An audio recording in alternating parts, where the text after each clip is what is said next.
Ashamaa harka fuunee kabajamtootaa fi jaallatamtoota hordoftoota qaroo miidiyaa oduu keenya biyya keessaa fi biyya alaa gabaaboo fi bal'ina isaanii qabannee isiniif dhiyaanneetiin jirra. Oduu dursuun kan isin waliin turaan Amiin Shubbiseetii jalqaba irratti hangafoota oduu. Qondaaltonni Ameerikaa dhimma walitti bu'iinsa naannolee Oromiyaa fi Amaaraa itti fufee jiru irratti ministeera ittisaa Itoophiyaa waliin mari'atan. Naannoo Oromiyaatti nageenya waaraa mirkaneessuuf xiyyeeffannaan hojjetamaa jiraachuun ibsame. Waa'ee daldala markaatoo fi nagahee kennuu irratti Aadde Adaanech Abeebee deebii kennan. Seenetiin Ameerikaa wixinee labsii gurgurtaa meeshaa waraanaa Israa'eliif dhoorkuu irratti sagalee kennuuf deema jedhame. Putiin seera Nikulara haaraa fooyya'e mallatteessaniiru. Lammiileen Awurooppaa waan Tiraamp murteessu ilaaluuf taa'anii eeguu hin danda'an jedhan Joozef Booreel mana murtii ittisaa gamtaa Awurooppaa irratti. Kunniin hangafoota bal'ina isaanii isinitti himna. Qondaaltonni Ameerikaa dhimma walitti bu'iinsa naannolee Oromiyaa fi Amaaraa itti fufee jiru irratti ministeera ittisaa Itoophiyaa waliin mari'atan. Qondaaltonni olaanoon Ameerikaa haala walitti bu'iinsa naannolee Oromiyaa fi Amaaraa keessa jiru furuuf danda'amu irratti ministeera ittisaa Itoophiyaa Aishaa Muhammad waliin Finfinneetti mari'achuu isaanii imbaasii Ameerikaa Finfinneetti argamutu beeksise. Marii kaleessa geggeeffameen karaaleen hariiroo Ameerikaa fi Itoophiyaa itti cimsuun danda'amu irratti ibsameera. Jila Ameerikaa maricha geggeessan ambaasaadara Ameerikaa Irviin Maasingaa, ministeera dhimma alaa Ameerikaa itti aanaa gargaaraa ministeera Afrikaa Bahaa Viisaanti Diispeeraa, gargaaraa ministeera ittisaa Maawuriin Faareel fi kanneen biroo irratti argamaniiru.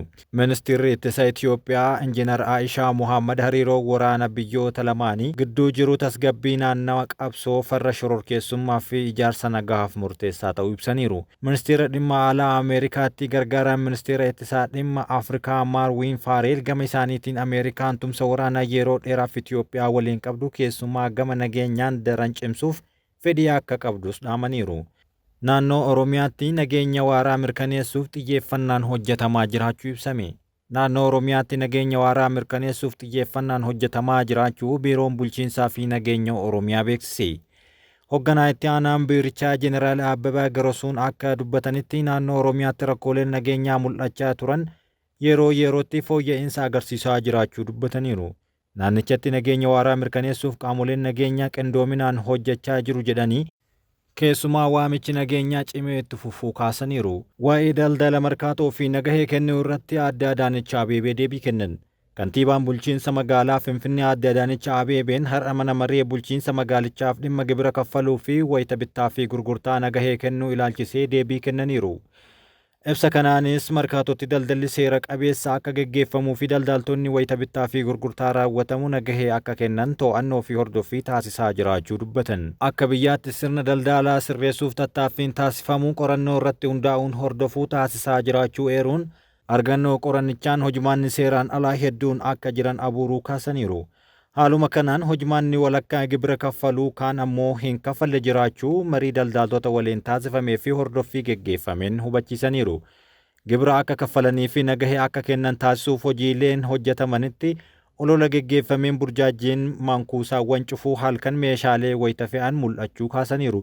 Kun dogoggora ta'uu kaasanii gibirri bu'uuraalee misoomaa diriirsuu fi magaalaa Finfinnee midhaaksuuf barattootaa fi humna dhabeeyyii nyaachisuuf akkasumas ijaarsa biyyaaf kan oolu ta'uu kaahaniiru. Fuulduratti sirna seera qabeessa diriirsuu fi bittaa fi gurgurtaa gaggeessuu hundatti nagaheen akka muramu taasisuun gibira sirnaan walitti qabuun cimee kan itti fufu ta'uu dhaamaniiru.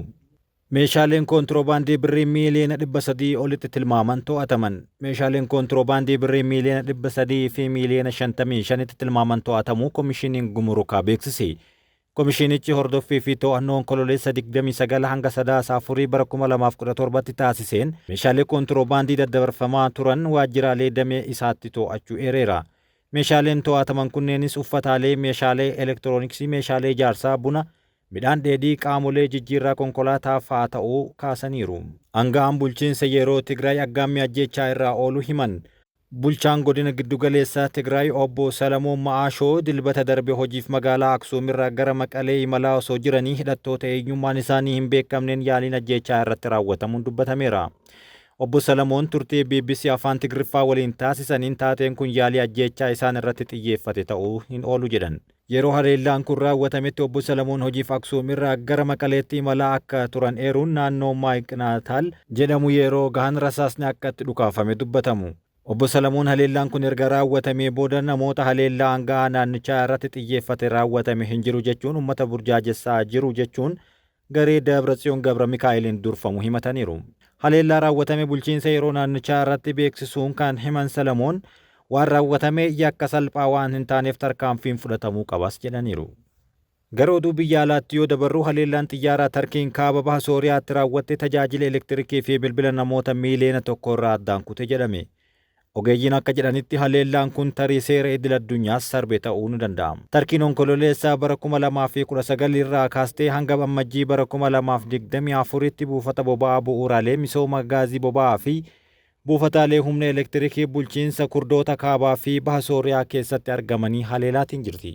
Haleellaan Tarkii kun rakkoolee namoomaa iddoo gogiinsaa fi wal waraansaan miidhamtetti hammeesseetiin jira.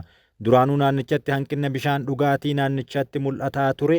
Haleellaan Tarkii onkololeessa bara darbee keessa raawwatte buufataalee anniisaa bishaan naannichaaf dhiyeessu cufuu hin oolle jedhame. Tarkiin garuu madda galii fi dandeettii garee Kurdoota addatti fottoquu barbaadanii laaffisuuf haleellaa kana raawwachuu isaanii ibsiteerti. Seeneetiin Ameerikaa wixinee labsii gurgurtaa meeshaa waraanaa Israa'eliif dhoorkuu irratti sagalee kennuuf deema jedhame. Sagaleen boruu kennamu gargaarsa namoomaaf Falastiin waliin wal qabatee gurgurtaa meeshaalee waraanaa tokko tokko dhoorkuu danda'a jedhameera. Miseensi seeneetii murtee kana wixineen Israa'el namoota qulqulluu hidhattoota Hamaas irraa adda baasuuf tattaaffiin taasiftu garmalee gadi aanaadha jedhan. Israa'el gargaarsa namoomaa bu'uura lammiilee Falastiin qulqulluu Gaazaa keessa jiraniif akka hin geenye uggurtee jirti jedha labsiin miseensonni mana maree wixineessee baase. Barreessitoota labsii kanaa keessaa tokko kan ta'e Barnii Saanders akka jedhanitti waraanni kun guutumatti jechuun ni danda'ama meeshaa waraanaa Ameerikaa fi doolaara kaffaltoota gibira Ameerikaa doolaara biiliyoona 18 akka lolame dubbataniiru. Seeneetarichi haasaa isaanii keessatti Israa'el boombii Ameerikaan isheef kennite paawundii 2,000 bakka jireenya namoonni itti baay'atanitti darbuun lammiilee nagahaa dhibbaan lakkaa'aman ajjeesuu fi loltoota Hamaas muraasni madeesse jedhan. Waraana ammaa kana keessatti yaaliin isheen namoota nagahaa fi loltoota adda baasuuf gootus gadi aanaadha jedhan. Bulchiinsi Baayiden Israa'el keessatti gargaarsa Gaazaaf kennitu fooyyessuuf onkololeessa keessa guyyoota 30 kenne yoo ta'u, kanaan ala deeggarsa meeshaa waraanaa irratti qoqqobbii akka kaa'u akeekkachiisuun isaa ni yaadatama. Torbaan tokko dura yeroon xumuraa kun xumuramuu hordofee bulchiinsi labsiin gargaarsa akka sirreeffamu kan beeksise yoo ta'u, bulchiinsi kun deeggarsa Israa'eliif godhu akka hin dhaabne yoo ibsu dhaabbileen gargaarsaa ammoo gama biraatiin isaaniin mormuu haala raabsaa kana irratti jijjiiramni ta'uu qaba jedhan. Gaazaa bakka uummanni miiliyoona 2.3 jirutti miiliyoona 1.9 ol ganda isaanii irraa buqqaaniiru. Kana malees balaan beelaa naannoo sanatti mudachuu danda'a. Haleellaa Israa'el ji'oota 13f raawwatteen namoonni gara 44,000 ol ta'an du'uu isaanii qondaaltonni fayyaa Gaazaa himaa turan. Seera Ameerikaa murteessite koongiraansii dabarsuun gurgurtaa meeshaa waraanaa gurguddoo biyya alaa dhorkuuf mirga ni kennaa jedhame. Carraan murtoon akkanaa koongiraansii fi seeneetii raggaasisuu xiqqaa ta'us yoo darbillee mirga pirezidaantichi sagalee kennuu irra darbuu danda'a jedhameera. Oduu biraatiin Putiin seera Nikularaa Raashaa fooyya'e mallatteesseera. Misaayiloonni baalastikii naannoo Raashaa irratti xiyyeeffatan furguggisuun amma deebii Nikularaa kakaasuu mala jedhame. Pirezidaantiin Raashaa Vilaadimir Putiin kibxata darbe labsii seera Nikularaa Mooskoo haaromfame raggaasisuu mallatteessaniiru. Akka sanada maarsariitii mootummaa irratti maxxanfametti weerarri biyya Nikulara hin qabne deeggarsa mootummaa Nikulara Raashaa fi michoota ishee irratti raawwatamu akka haleellaa walootti ilaalama jedhan. Akkasumas Raashaan meeshaa Nikularaa fayyadamuun abbaa biyyummaa fi qulqulluu naannoo ishee akkasumas mootummaa michuu ishee kan taate Beelaruus irraa balaa murteessaa ta'e eeguu dandeessi jedhameera. Seerri fooyya'e kun tarree mormitoota Nikularaa ofirraa ittisuu irratti hojiirra oolaa jiraachuu fi haalduree irratti fayyadama isaas kan hammaate yoo ta'u, kunis misaa'ila baalastikii naannoo Raashaa irratti xiyyeeffatee furguggifamu ni dabala jedhameera. Mootummaan tokko weerara Raashaa irratti raawwachuuf naannoo fi qabeenya isaa yoo kenne mootummaan akkasii Nikulara ofirraa ittisuuf qophaa'uu qaba jedhaniiru. Putiin haasaa isaanii irratti jijjiirama kana kan taasisan koonfirensii dhaabbata waggaatti yeroo tokko kan geggeeffamu irratti Nikulara ofirraa ittisuuf fulbaana 25 geggeeffame irratti yoo ta'u, sanadichi fooyya'insa amma taasiseen dura humnoota Nikularaa fayyadamuu akka furmaataatti ni kaa'a jedhameera. Oduu xumuraatiin lammiileen Awurooppaa waan Tiraamp murteessu ilaaluuf ta'anii eeguu hin danda'an jechuun Joozef Booreel mana maree ittisaa gamtaa Awurooppaatti himaniiru. Hoogganaan imaammata alaa gamtaa Awurooppaa waraana Yukureen gidduutti Awurooppaan garmalee US irratti kan hin hirkanne ta'uu akeekkachiisaniiru. Hoogganaan imaammata alaa gamtaa Awurooppaa Joozef Booreel kibxata darbe akka jedhanitti siyaasni Atilaantik qaxxaamuree mirkanaa'aa waan hin taaneef akkasumas pirezidaantiin Ameerikaa filataman Doonaald Tiraamp marsaa lammaffaaf walitti aansuun gara pirezidaantummaatti deebi'uu isaaniitiin biyyoonni Awurooppaa dandeettii ittisa isaanii akka cimsanii fi hirkattummaa US irratti qaban hir'isuu qaban jechuun gaafataniiru. Booreel walgahii mana maree ittisa gamtaa Awurooppaa Biraasiilsitti geggeeffame irratti haasaa taasisaniin guyyaa 100ffaa waraana guutuu Raashaa waliin taasisan irratti deeggarsi Awurooppaa ammas kan itti fufu ta'uu dubbataniiru. Akkasumas bulchiinsi Ameerikaa pirezidaanti Joo Baayidaniin durfamu Yukureen naannoo Raashaa keessaa gadi fageenyaan akka rukuttu meeshaa waraanaa fageenya dheeraa hayyamuuf murteesse galateeffataniiru. Ammas Awurooppaan hooggansa Ameerikaa irratti hirkattee kan itti fuftu akka hin taanes cimsanii dhaamaniitiin jiru. Booreel lammiileen Awurooppaa waan Tiraamp murteessu ilaaluuf ta'anii eeguu hin qaban jechuun itti gaafatamummaa fudhachuu akka qabanis dubbataniiru. Tiraamp bara aangoo jalqabaa bara 2017 hanga bara 2021tti baasii ittisa michoota isee irra deddeebuun qeequu fi barbaachisummaa gamtaa waraanaa gaaffii keessa galchuun hariiroo naatoo waliin qaban dhiphisaniiru. Baayidan waadaa Ameerikaan naatoo fi Yukureeniif galte irra deebi'anii kan mirkaneessan yoo ta'u, Booreel ammoo keessumaa bulchiinsi Tiraamp gara Washingtonitti erga deebi'ee booda Awurooppaan jijjiirama imaammata alaa Ameerikaa itti dhufuuf qophaa'uu akka qabdus dhiyeessaniiru. Aanga'aan kun guddina yeroo aangoo isaaniitti argame cimsanii kan dubbatan yoo ta'u, kunis hundeeffama dhaabbata nagaa Awurooppaa fi koompaasii tarsiimoo fudhachuu kan taasisu jechuun yeroo dheeraa gamtaa Awurooppaatiif ibsuu yaadachiisaniiru.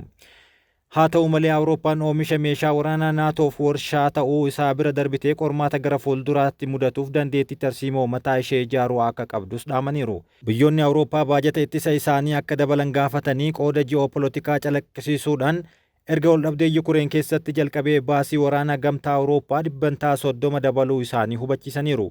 Dhumarrattis waliin baasuun mallaqa qusachuu fi ittisa waloo keenyaaf cimsuun hunda keenya kan gaafatudha jedhan. Kabajamtoota hordoftoota qaroo miidiyaa oduun keenya kan hanga ammaatti isin biraan geenne oduu dursuun isin waliin kan ture Amiin Shubbiseetii waan nu dhageeffattaniif galatooma.